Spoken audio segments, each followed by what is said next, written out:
Hello, everyone, and welcome to the Very Cold Lasagna Podcast. I am your host, Dylan Lasagna, and this is episode number 246 of this icy yet spicy podcast for all your filthy casual takes on the world of sports, for you filthy casual sports fans out there like you and me. In this episode, we're here to go back into the past once again, dive into the cold depths of the freezer for another retro review. How far back into the past are we going this time? Well, ironically enough, with the season that is Royal Rumble season that kicks off the road to WrestleMania, well, we're here to talk about a Royal Rumble that took place 10 years ago on this day, January 25th, 2015, and talk about, that Royal Rumble. Yeah, that Royal Rumble that was oh so controversial, that was a very touchy subject for a lot of people. It's oh so 10 years ago.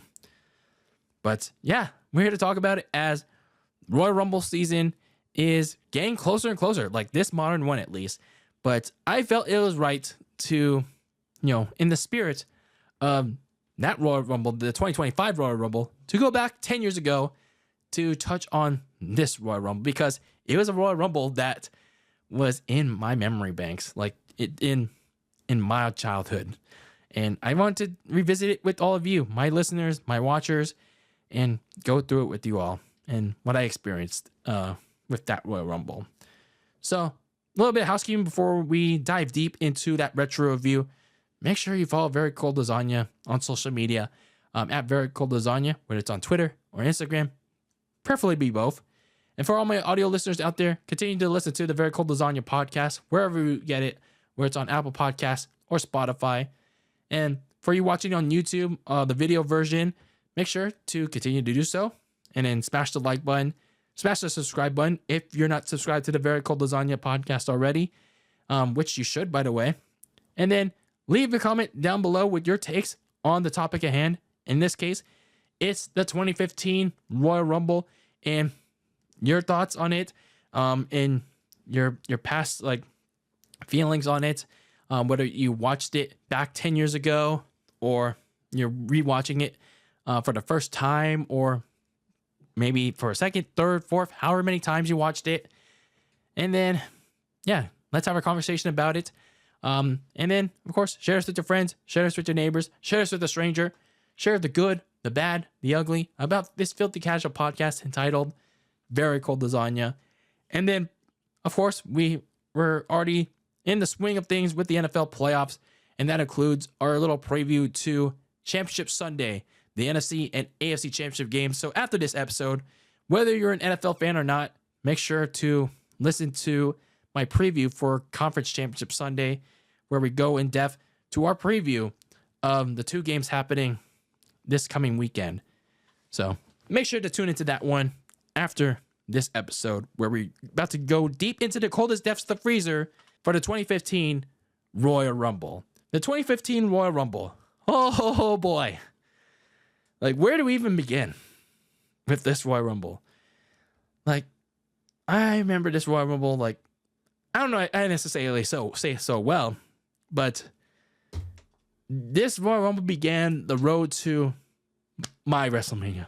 The WrestleMania that will forever live in my heart. But the road to it didn't exactly start off so well. But where do we begin? What we can begin with is the setting, the time, and all that good stuff that I liked, where I usually like to set the scene. So this Royal Rumble was first announced in October of 2014, and it was the 28th annual Royal Rumble, and it took place, like I said, on January 25th, 2015 at the Wells Fargo Center, and of course, in the city of brotherly love, Philadelphia, PA, Pennsylvania. Yeah, in one of the most well-versed wrestling cities in the world. Yeah. You know what you're gonna get with this Royal Rumble. So anyway, this is the second Royal Rumble at this arena after the 2004 event, which we covered last year, by the way. Make sure to also check out that retro review. A little bit of Self-promotion, by the way, shamelessly. So anyway, this is also the first Royal Rumble to air on the now closed WWE Network for just $9.99, by the way. I missed the WWE Network. So, as per tradition, the signature match, of course, was the 30-man Royal Rumble match. For those of you filthy casual wrestling fans, non-wrestling fans out there, the Royal Rumble match is a battle royal where wrestlers entered at timed intervals. Let's say, for example, number 3, number 10, etc., etc. And they enter at 90-second intervals, and the last person standing wins the championship match at WrestleMania. In this case, the only championship match out there was the WWE World Heavyweight Championship during my time in 2015. So that was the signature match of this pay-per-view, the Royal Rumble match. So who's going to be the one, as they said in the video package? Well, we were going to find out at the end of the night. But first, we had to go through a couple of matches in the undercard. And that being said, let's go through this show. This rather interesting show. So it all kicked off with a pre-show match. We had pre-show matches back 10 years ago. I don't know why we don't have that now. We just have these long-ass 2-hour countdown shows where, you treat it like the NFL on Fox or NFL on CBS, where you get these long-ass countdown shows with like a bunch of commentary and then, promos. I mean, like it gets pretty boring after a while, and it's like you have to take a giant shit like before the show, or maybe just watch something else, like throw in a pre-show match, like at least. But anyway, side tangent aside, we start off with the pre-show match, and it involves Tyson Kidd and Cesaro versus the New Day. Yeah, the New Day when it was in its heyday. So yeah, the New Day in its like powder blue, and they had the clapping, but nobody loved it. Just like nobody loves the New Day now, because for context, Kofi and Xavier tossed away Big E recently, but nobody liked the New Day back 10 years ago because they didn't love that power of positivity at all. The smart wrestling fans out there, they hated that shit. They really didn't like the New Day at first. So when it came to this match, though, they originally supposed to have a 6-man tag team elimination match that also involved Adam Rose, the Rosebud, and it also was supposed to involve Xavier Woods, but Woods was injured, so it just changed to this tag team match that had just Big E and Kofi Kingston. So for this pre-show match, nothing to write home about, because the pre-show match is usually supposed to serve you as, to get the crowd excited and all that. But people were chanting New Day sucks. They were not really into it, and it was just basically Tyson Kidd and Cesaro getting dominated by Kofi Kingston and Big E, until you have Cesaro executing this European uppercut on Kofi Kingston at ringside. And then you have Tyson Kidd finishing off Kofi Kingston with a neck breaker to win the match. I mean, yeah, it's a pretty much nothing match. So you get what you get. But they would both be later involved in the Royal Rumble match anyway. So it was what it was. So then we get the actual show started with the opening match, the New Age Outlaws, Billy Gunn and Road Dogg, taking on the Ascension, Connor and Victor. Anyone remember these jobbers? Anyone remember this jobber tag team from NXT? I certainly didn't. Maybe I did, but not for the way that a lot of other people did. So, for a little bit of education for all the filthy casual fans out there, like Connor and Victor, the Ascension, like they were this NXT tag team that made their debut, but boy, did they have their look changed up. Like they're like this wasteland tag team or something, but then they had their look changed up when they got to the main roster to look like the fucking Road Warriors and Demolition, and they were defeating jobbers, but they were also comparing themselves to legendary tag teams. And then this didn't look good in the eyes of like veteran tag teams and also wrestling fans too. Like they were crapping all over the booking of the Ascension, but at the same time, it's like, was there anything really to write home about the Ascension? Like, really? It's like, because when I looked at it, it's like I really didn't give a shit. I know some people say, oh, like I did though, but they were just like an indie tag team. So 6 days before the Royal Rumble, you had this Raw reunion show, and then the Ascension came out to interrupt like teams like the APA, the NWO, the New Age Outlaws, and then they once again disrespected these teams, and they rightfully got jumped by those teams for disrespecting them. And then this set up this tag team match between them and the New Age Outlaws, and people got mad that this segment happened. Like, oh, they got buried and all that. Yeah, I mean, like, what else did you think was gonna happen when they were booked to constantly disrespect the legends and all that?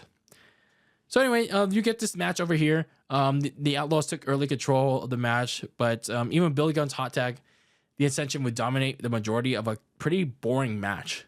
Like, I really couldn't get into this opening match at all. The Ascension would win it by hitting their finisher, the Fall of Man. It's like a sweeping finisher on Billy Gunn in hopes of trying to salvage their lost momentum. But by the time we got to this match, it was like, it was already too late. Like, just a month in, it was like I said, they're practically done. They're like done as not even a mid-card tag team act, but even as a lower tier tag team act. They were pretty much finished. It was like way too little, too late. Like nobody cared about this tag team anymore. Now, like a lot of people blamed Vince McMahon for rebranding the Ascension, like I said, as a Road Warriors demolition ripoff. And you also had commentary. You had like the likes of JBL, and I think Jerry Lawler ripping them apart just 2 weeks in for their disrespect on the legends of legendary tag teams. But like I said, what exactly was appealing about them when they were in NXT, in FCW? Like, the NXT before NXT, the developmental brand. They just looked like some generic indie tag team. Maybe someone can help me in the comments below on YouTube, or send me some film in my socials. Like, they don't look that appealing to me. They looked so out of place when they had that Raw reunion segment with the rest of the tag teams, with the Acolytes, with the NWO. They looked like such jobbers. So out of place with the rest of those legendary teams. Sure, maybe Vince could have kept what worked in NXT, but would have that really mattered to a casual viewer like myself 10 years ago? Not really. So the Ascension went on to live up to their jobber status the rest of the way during their time in WWE until they got released in 2019. So yeah, Vince gave up on them like after the Royal Rumble, and yeah, it was pretty much over for them after that. So then we had the tag team championships on the line as the Usos took on The Miz and his protege, or stunt double, Damien Mizdow. Not a lot of setup to this matchup here. On the last Raw of 2014, the Usos would win the tag team titles back from Miz and Mizdow, because remember, the Miz and Mizdow won that at Survivor Series of that year, like a month prior. And then 3 weeks later on SmackDown, it was announced that the former champions would get their rematch at the Royal Rumble. So yeah, not a lot of setup here, but the former champions would get their rematch. And this was a solid match. And it wasn't like anything to write home about, but it was mainly about the story going on in this match, because it was crazy to think about at the time. This whole Mizdow thing, it was like one of the few silver linings of being a WWE fan at that time, because when you had Brock Lesnar basically not there as your WWE champion, and there's not really a lot of things going on during that time. You had Damien Mizdow, like this stunt double gimmick that's really funny. It's getting white hot with the fans, and in 2 months after Survivor Series, which we reviewed by the way, it was still white hot in Philly, and rightfully so, because they were chanting for him all match. They were wanting him to get in the match, and unfortunately, he didn't get tagged in at all in the match this time around, which is unfortunate. And it's, for this match, I liked it because it continued that tension, that story that they were building to the Miz and Mizdow eventually breaking up when the time came right. Like I said, some of you may have not noticed, but Damien Mizdow barely got action, unlike at Survivor Series. But Damien, towards the end of this match, he broke out of that stunt double mold, that mindset during this match because, well, he wanted to really win this match. He really wanted to win the tag team titles, not just for himself, but for the Miz. Case in point, for example, breaking up Jey Uso's Uso Splash, and then he went on a little hot run, taking out both Usos, even though he wasn't the legal man, like at any point in this match. And then he even hit the skull crushing finale on Jey. And then he rolled out of the ring, to assure the Miz would get the pin, but then Jey somehow kicked out. And then that was like basically Mizdow's best shot. That just wasn't enough. And then you have the Miz, who basically, he basically gutted it out all match, and then he refused to tag in Damien. So the Miz, once again, clearly being an egomaniac, jealous of the Philly crowd favoring his stunt double instead of him. And so, yeah, like I said, mostly in this match, and it ended up costing the team. So the Usos would win this match and retain their tag team titles, taking out Damien and hitting him with this powerbomb Uso Splash combo. Not on Damien, but on the Miz, to retain the titles. Again, in-ring stuff was solid, but I actually like the storytelling in this one. As Miz is being egotistical, not willing to, once again, tagging his partner, but Mizdow broke out of that stunt double mindset to try and help his team win, but unfortunately in the end wasn't enough as they continued to build towards eventually breaking up Miz and Mizdow when the time was right. So good stuff there. Some really good stuff during that time period with that little mid-card feud. So then we had the Bella Twins taking on Paige and Natalya. Not a lot of setup for this women's feud here. Like, it was just basically very basic. Like, Paige came out 3 weeks prior on Raw for some reason to assist Natalya in beating Nikki. In return, Natalya returned the favor for Paige, who also beat the Divas champion, which was Nikki, the next day on WWE Main Event. Yeah, remember Main Event was a thing back then? Like the C shows. And then, yeah, after they traded victories leading up to the Royal Rumble, they created this tag team match. Yeah, some very, very, very basic setup. Like I help you, you help me. We become a big tag team family. That's basically all it is. Like they didn't even explain why they want to come together. Like they didn't even explain why Paige turned babyface. Like prior to this, she was like a heel. That wasn't that lost her screen time. Since Survivor Series and Hell in a Cell. Like Paige didn't get a lot of screen time up to that point. And yeah, it was rough. So yeah, during this time, it was that point in the show where the Philadelphia crowd used this chance for the last two matches of the card to take the quote unquote pee break. They went to go to use the restroom. It was either that or do some soccer chants during the match. That just goes to show you during that time, that they didn't really care. Now, it was a matter of, do they care 10 years later when it comes to, the women's division matches? Well, that's up for debate.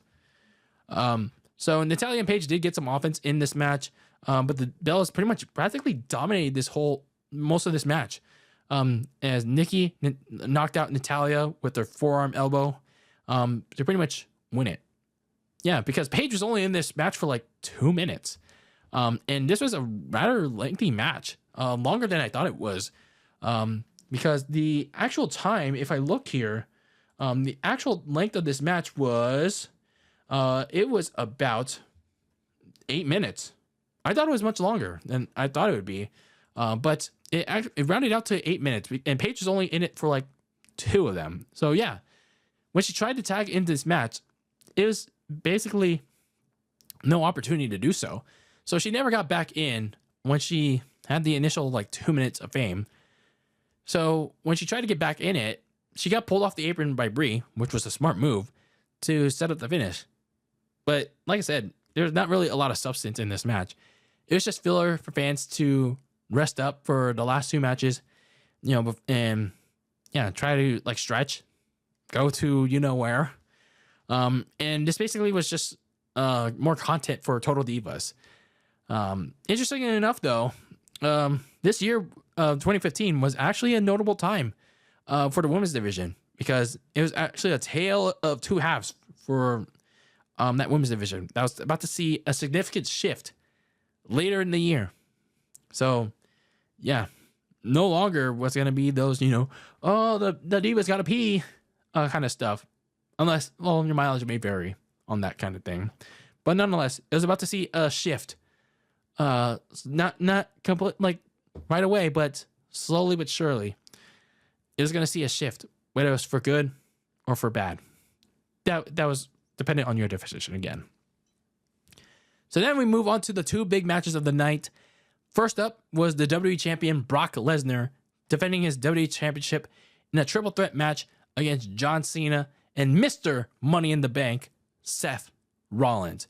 Man, during this time, 2015, it was crazy to think about.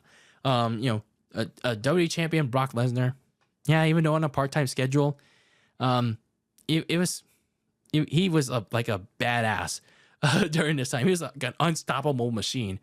And then you still had John Cena, the man that people love to hate, and kind of rightfully so, with this corny-ass gimmick.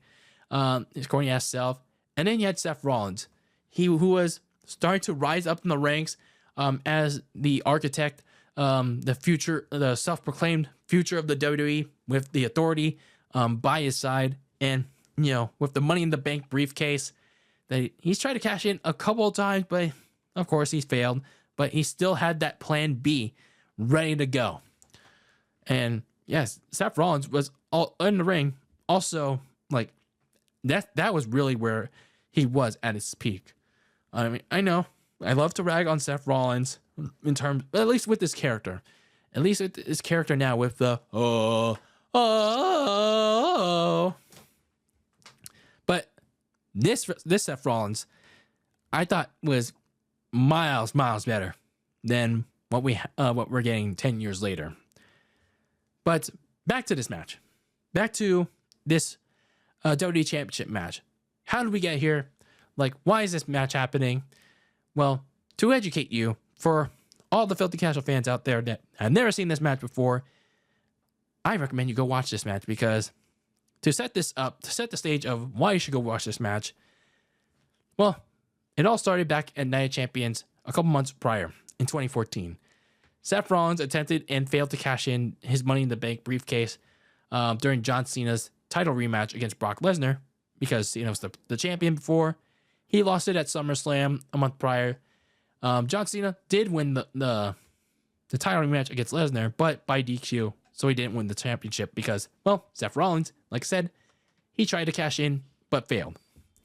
So then you have Cena later winning a Hell in a Cell match against Randy Orton for a future title match against Lesnar, and he kept his contendership by beating Seth Rollins in a tables match 2 months later at the TLC pay-per-view, which set the stage for a grudge match between Lesnar and Cena at the Royal Rumble. But because Seth Rollins was such a nice guy, threatening Edge and breaking his neck on the last Raw of 2014, he was inserted into this match as reward for doing so, for threatening to break Edge's neck with the Money in the Bank briefcase. And then, yeah, Triple H rewarded him for that and for bringing back the Authority by also threatening Cena. So then 2 weeks later, 6 days before the Royal Rumble, Cena was forced to put his contendership in a spot in the match on the line in the 3-on-1 handicap match. And yeah, he did so against Seth, Big Show, and Kane with some help from Sting. And then Brock Lesnar, who can forget about Brock Lesnar and his involvement in the story, or barely of. Seth Rollins did curb stomp him and Cena on the previous week during their contract signing. He came out after the handicap match 6 days before and to try and get some payback on Seth Rollins, but Seth ran away like a little bitch.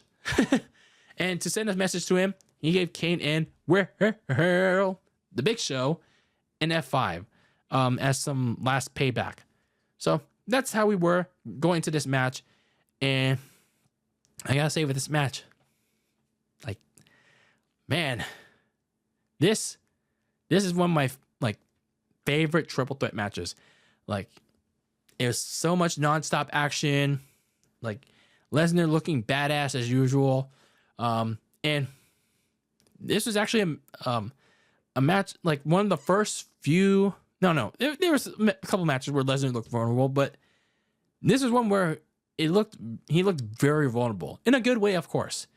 So this was a match where everyone involved looked really good.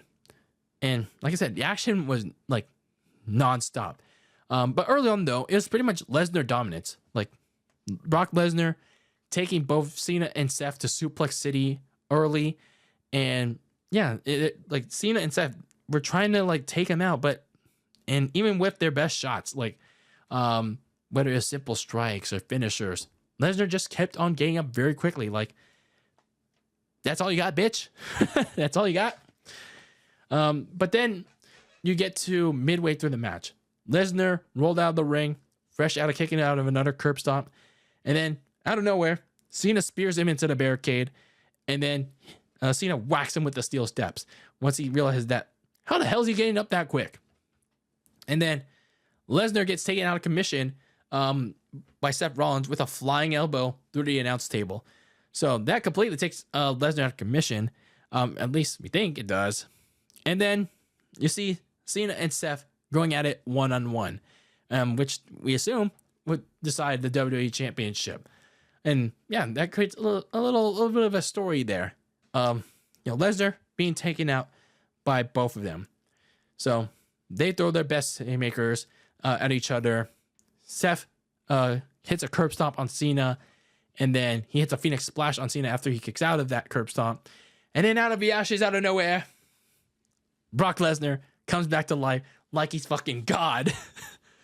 And suplexes both Seth and Cena.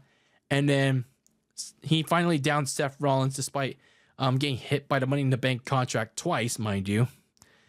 And then he downs Seth Rollins with an F5 as Lesnar holds on to keep the WWE title for him to defend at WrestleMania. So, yeah, this has been the theme for Brock Lesnar since the streak. He ended the streak at WrestleMania. Like, he dominated. He would pretty much dominate in pretty much those matches, but I think this is the first time since ending the streak that he looked very vulnerable in this match.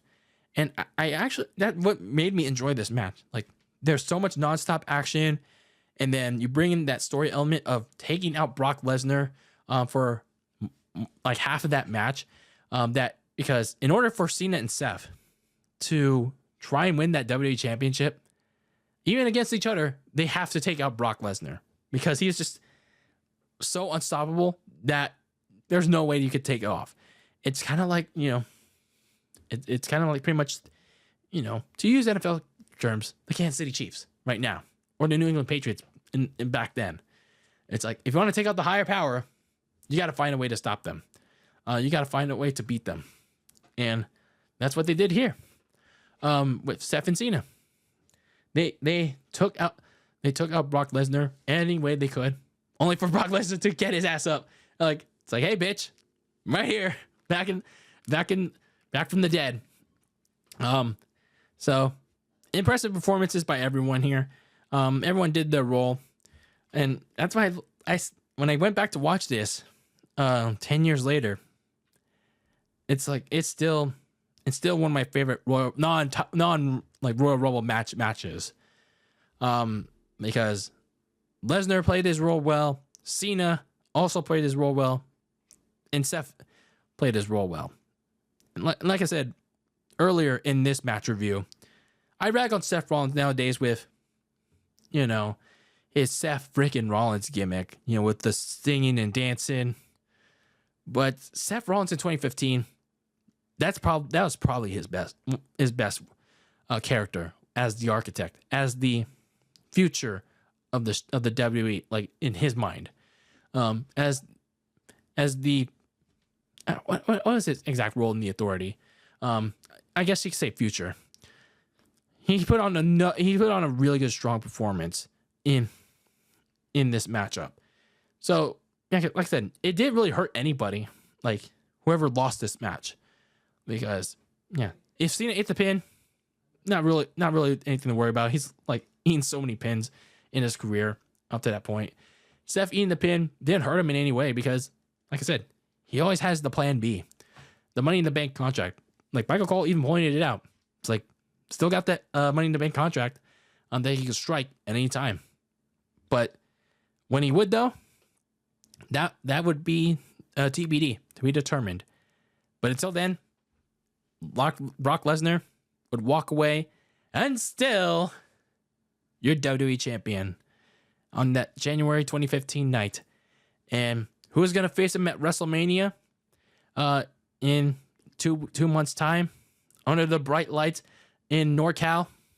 Well, we're about to find out as we transition over to our main event of the evening in January 25th, 2015, that 2015 Royal Rumble match. This 30-person Royal Rumble match that is oh so remembered for all the wrong reasons.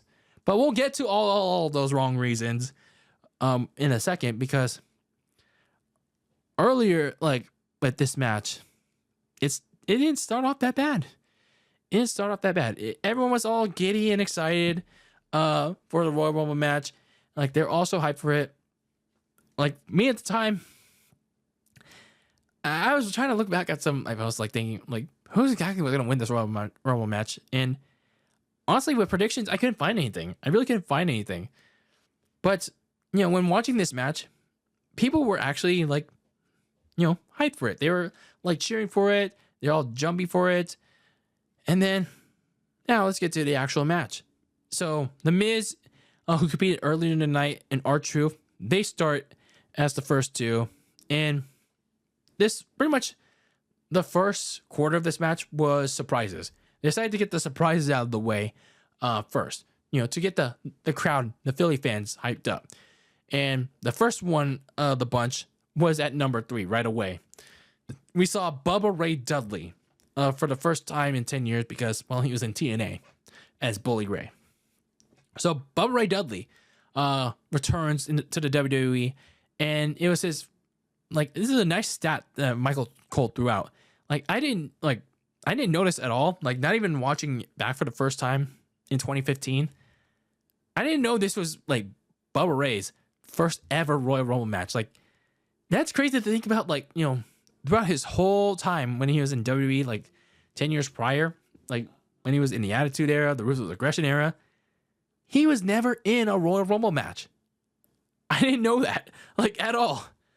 Like, correct me if I'm wrong on that, like, when you, like, Google it or something. Bubba Ray was never in a Royal Rumble match? Really? That's crazy to think about. Like, him and Devon, like, really? Of all the times they were, like, at the Royal Rumble competing, like, at that event, like, never before. They were in the Royal Rumble match itself. That's surprising to me. So, Bubba Ray returns. He does the "What's up?" because Devon wasn't there. So R-Truth was a suitable replacement for him. He even did the 3D with R-Truth. R-Truth eliminated The Miz before he himself got eliminated by Bubba Ray. But unfortunately, Bubba Ray's fun was over because he got eliminated by both Luke Harper and Bray Wyatt. So, yeah, a little Wyatt family reunion was happening in the ring. And then we even got a bigger Wyatt family reunion because who remembers Axelmania? What you gonna do, brother? Because at number 6, Axelmania, Curtis Axel was gonna run wild on you and you and you. Curtis Axel. Yeah, that jobber, Johnny Curtis, or whatever the fuck his NXT like the game show name was. Curtis Axel came out at number 6, but he got jumped by Eric Rowan, the other Wyatt family member, who didn't qualify for the Rumble match, but he went in anyway because he decided to, I'm going to steal someone's spot, and confronted his former Wyatt family members. So he confronts Bray, he confronts Luke, and they decide to duke it out until Bray Wyatt eliminates both of them. So the bigger story here obviously was Curtis Axel. Curtis Axel, he doesn't get to compete in the Royal Rumble because obviously he gets jumped by Eric Rowan. So he's unable to compete in this match, and he actually gets trending on Twitter. Like Curtis Axel is trending on Twitter. He gets, for some reason, praised by former and current WWE wrestlers. And this gets turned into an angle going into WrestleMania. Vince McMahon, hey, he took advantage of it, I guess. And of all things, yeah, this went into WrestleMania. It was one of the most jobber things at the time, but hell, they made it work. Like, I'll give them that. They made it work. And I was honestly, at that time, they suckered me in, okay? They suckered me in. I'll admit it. They made it work as an angle since, it worked on Twitter. So they even had an Axelmania shirt. Hashtag Axelmania. And he even ripped off the whole Hulk Hogan thing. And he even had a segment with Hulk Hogan in the ring.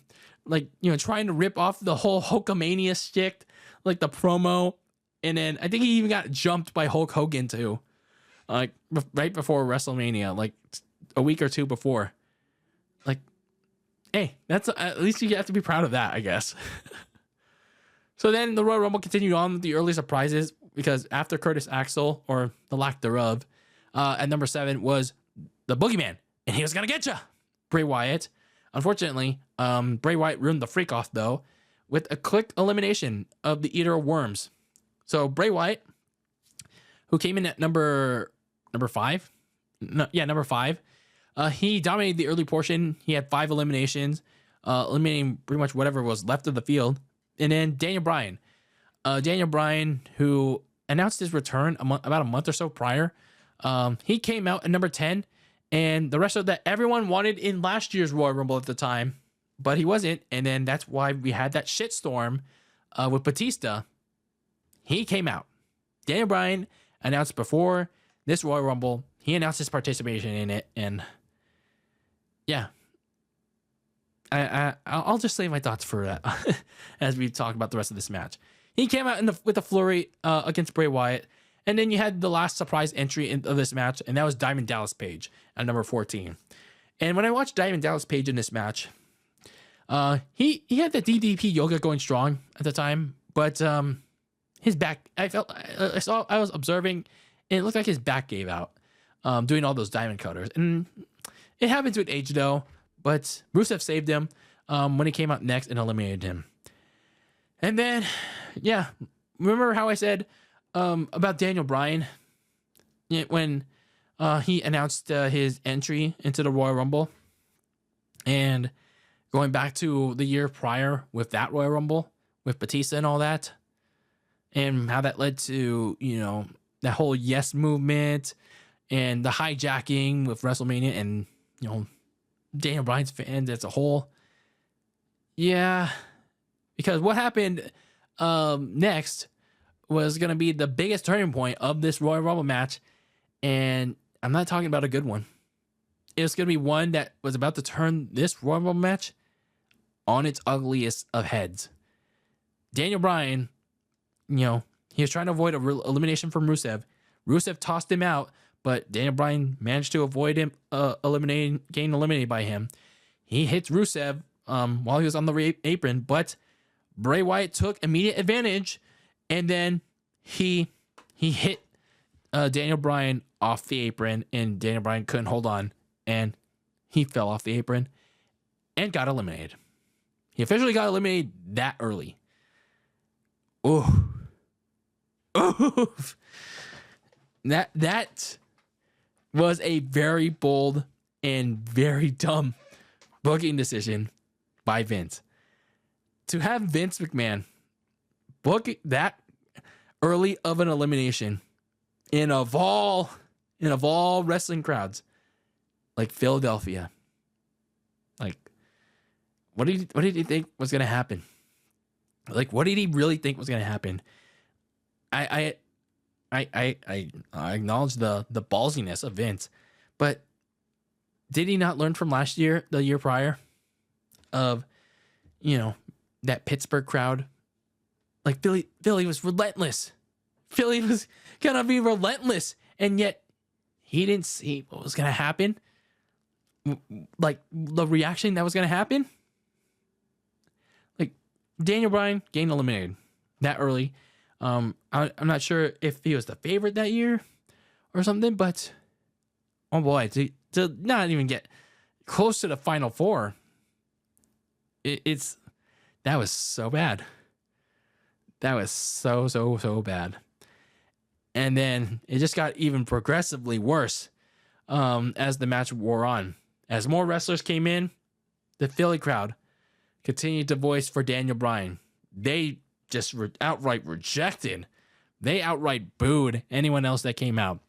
Like, you even had Kofi Kingston's, like, at the time, like in the 2010 decades, Kofi Kingston was still doing his yearly Royal Rumble like saves. And in 2015, it was Rusev throwing him over the top rope, but Kofi landed onto Adam Rose's Rosebud posse. But even that was rejected by the fans. Like, the fans didn't give a shit. Like, they were so ingrained with Daniel Bryan at the time that they didn't give a fuck. They didn't give a fuck about anything else that happened in that ring. But then we had number 19. The dreaded number 19th entry of this Royal Rumble. Dunna, dunna, dunna, dun, dun, dunna, dunna, Roman Big Dog Reigns.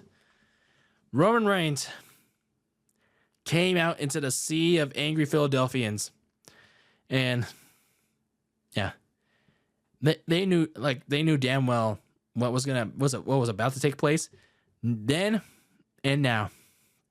They knew what reality was about to take place, and as Roman walked down that ramp, not the ramp, the aisle of the crowd, and made his way down to the ring and started laying haymakers.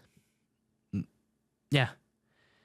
The inevitable was about to set in for these people, and they weren't liking it. And then 10 entries later with, well, it's the big show. And yeah, the Philly fans were starting to get very mad. They were starting to get very mad, and they were even getting angrier. They were less than amused when Big Show and Kane started dominating the last portion of the match. They began eliminating the field left and right, including their last hopes of potential winners like Dolph Ziggler, Bray Wyatt, Dean Ambrose, aka John Moxley. So people were getting so mad. Like, they were chanting bullshit and booing relentlessly. Like, they could do that all they want. They could have done that all they want, but the reality was setting in for these people. As Big Show and Kane began fighting each other until Roman eliminated them both to seemingly win the Royal Rumble match. But by that point, the crowd was just they turned against this Royal Rumble match because of Daniel Bryan. All because they lost Daniel Bryan early in the match. So then we had Big Show and Kane attack Roman Reigns after they got eliminated until if you smell, The Rock came out to save him, and it looked like Roman was gonna finally have his time to celebrate his Royal Rumble victory until Rusev reappeared for whatever reason. But wait, there was a reason, because Rusev was never technically eliminated. I guess he somehow managed to roll under the ring or through the second rope. Somebody didn't eliminate Rusev officially, but that changed because Rusev tried to charge at Roman, but then Roman speared him. And then as everyone in Wells Fargo Center, they were defenseless to what was about to happen. Well, Roman Reigns, the big dog, eliminated Rusev to win the 2015 Royal Rumble match. And the Wells Fargo Center, that Philadelphia crowd, all they could do at that time, in that time period in 2015, all they could done, just like last year with 2014, was watch and boo. That's all they could have done. As The Rock infamously rose Roman's hand up with an endorsement in confusion in a sea of boos. Yeah. That Royal Rumble match, I guess it was really a disaster for everyone involved. Now, granted, the structure was not too bad for the first half of that match. But yeah, the second half was so bad. Like, when Daniel Bryan was booked to be eliminated that early, the wheels completely fell off. Had the final two been Daniel Bryan and Roman Reigns, I think the fans would have been, I don't know, maybe the fans would have been more accepting, a little bit more accepting. They would have booed Roman, but the fact that Daniel Bryan didn't even get to the final four or the final, be the runner up to Roman Reigns, that was a really bad decision by Vince at the time.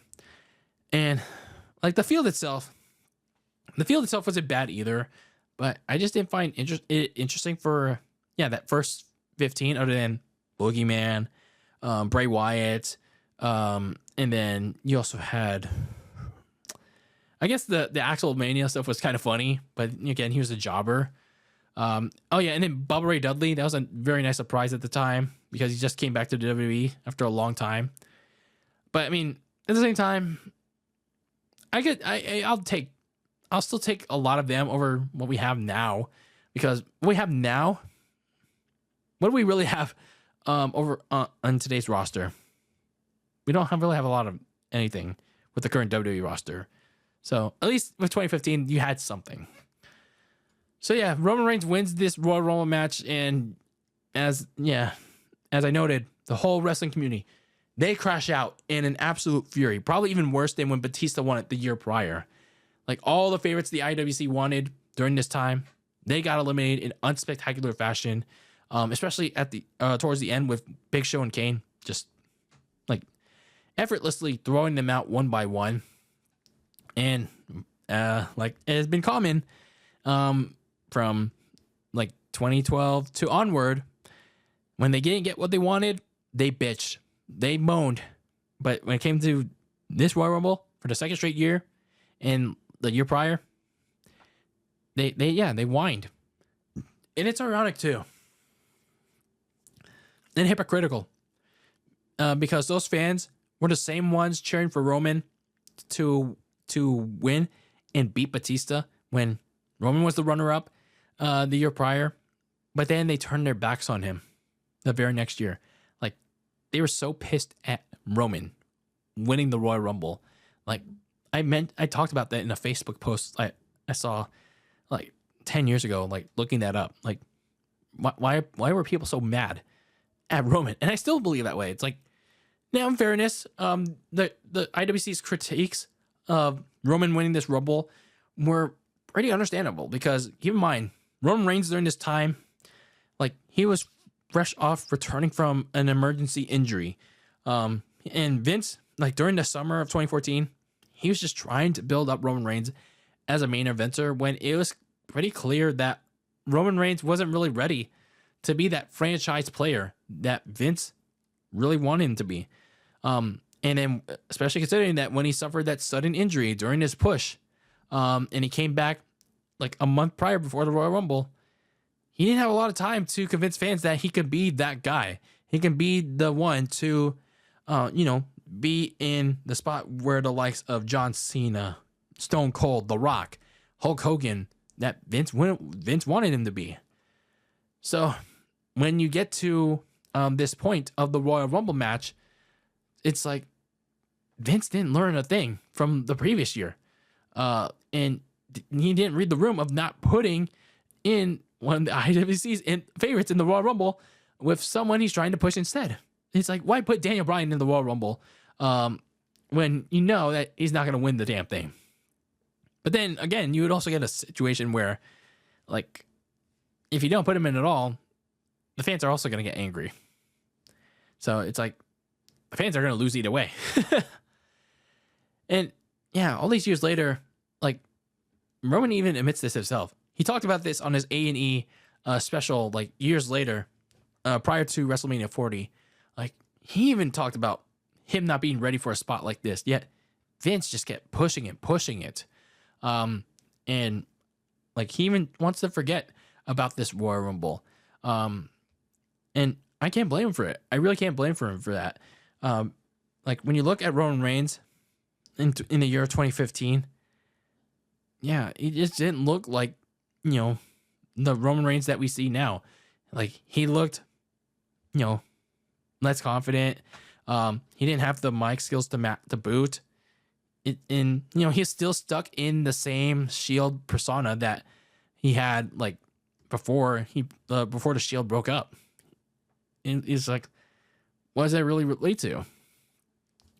But yeah, when you look at it now, he's about to enter into this year's Royal Rumble coming up real soon. And if he goes on to win it, consider that redemption. Like, consider, like, what a ironic twist of redemption for Roman Reigns to get booed in the Royal Rumble 10 years ago. And if you somehow go on to win this year's Royal Rumble and with the fans by your side, I think that would be a really nice redemption story for Roman Reigns. But going back to this Royal Rumble, when you look at the options besides Roman Reigns, there wasn't really a lot of them that Vince could pick from to have whoever face Brock Lesnar. Like Daniel Bryan, he was gonna get his butt whooped, especially coming off a 9-month layoff where he just came back from injury. Bray Wyatt didn't have a lot of sustainability since he lost his feud with John Cena. And then not really a lot of names left. There was like just those 3 names and that's it. So it's like you had to put Roman in that spot. And then looking back at the fan reaction to Roman, it just, again, makes me feel bad. It makes me feel bad for him and what he endured for the next 5 years. Like this, like whole thing of the Roman hatred, it's just, some of it, yes, was kind of justified because, again, going back to my previous points of him not really having the skills and the ability to like be that franchise guy. He developed that eventually, but he was just forced into a spot where he wasn't ready to be the guy in WWE. And yeah, a lot of it wasn't his fault. Like, he was just forced into that. Vince was just like, hey pal, we're gonna make you the next face of WWE and you're gonna like it. So not only fans were booing Roman, but they were psychotic enough to do a bunch of batshit crazy shit on that Sunday night. Like, crazy enough to block wrestlers from exiting out of the parking lot of the Wells Fargo Center. They even went out on the streets of Philadelphia to riot. Like, yeah, like there are stories out there like that. They were that angry about their precious Daniel Bryan not being the main event of WrestleMania again, like losing out on that. Like, it's funny because, you know, I'm looking about it all these years later. These Sans fans in the IWC, like when Cody Rhodes, like for example, came back from an injury and he pre-announced his return from said injury before the Royal Rumble. Like, they didn't boo Cody when he won his first Royal Rumble 2 years ago. They didn't boo him a year prior.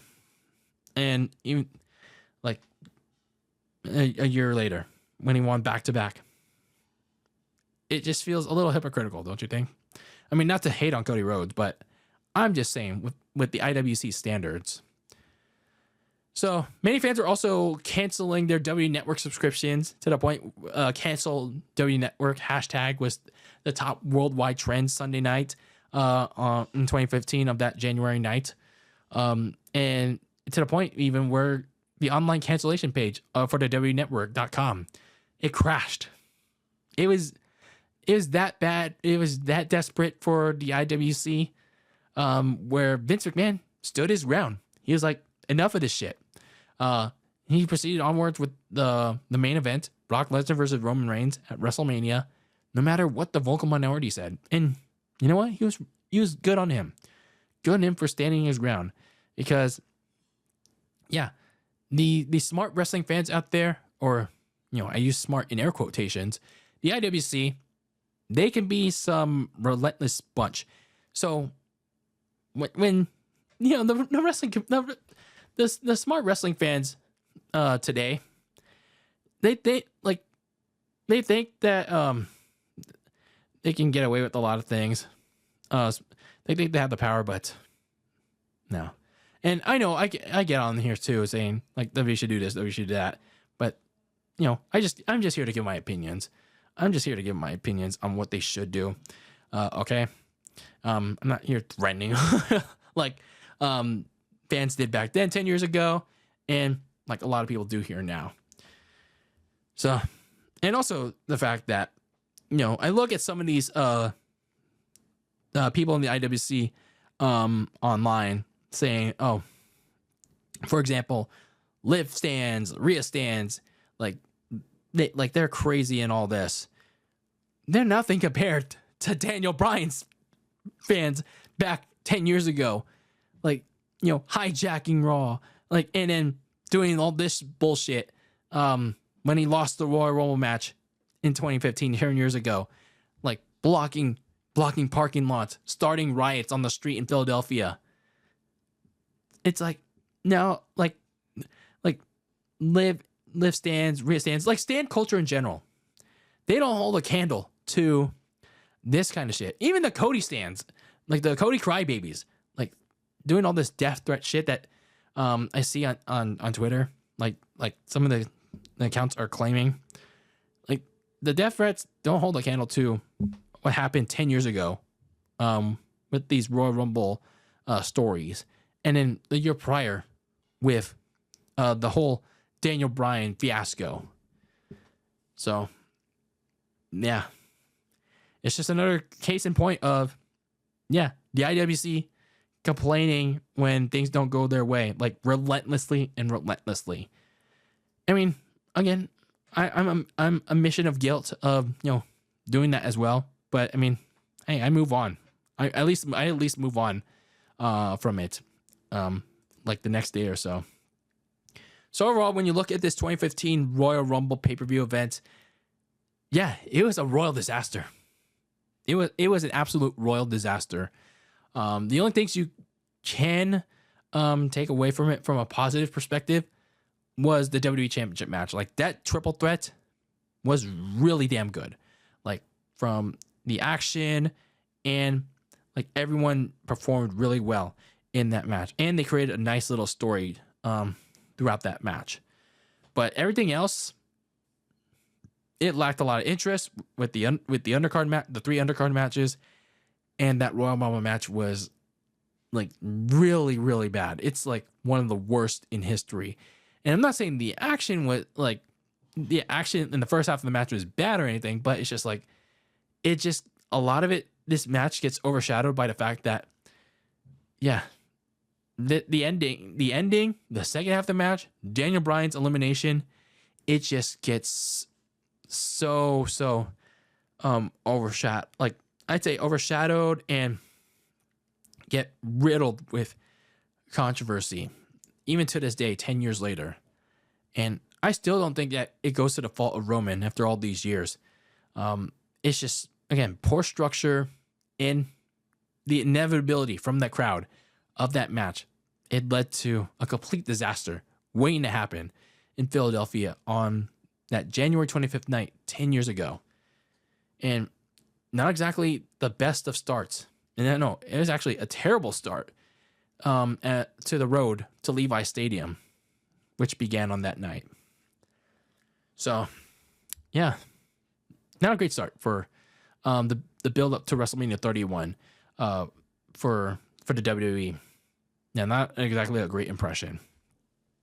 So let me know your thoughts on the 2015 Royal Rumble pay-per-view event. What are your memories, or if you had any good memories or so, in the comments below on YouTube.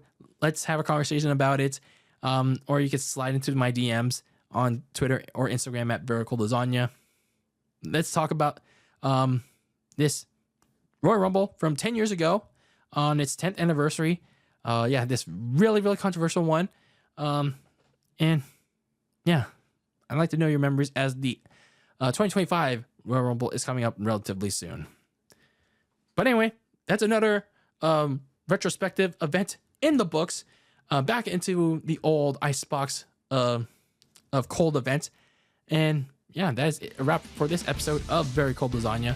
I have been your host, Dylan Lasagna, wrapping up another episode number 246 of this icy yet spicy podcast for your filthy casual takes on the world of sports. And until the next episode, yeah, keep that lasagna in the fridge. And until I see ya, when we review the NFC and AFC Championship games in that next episode. Peace out.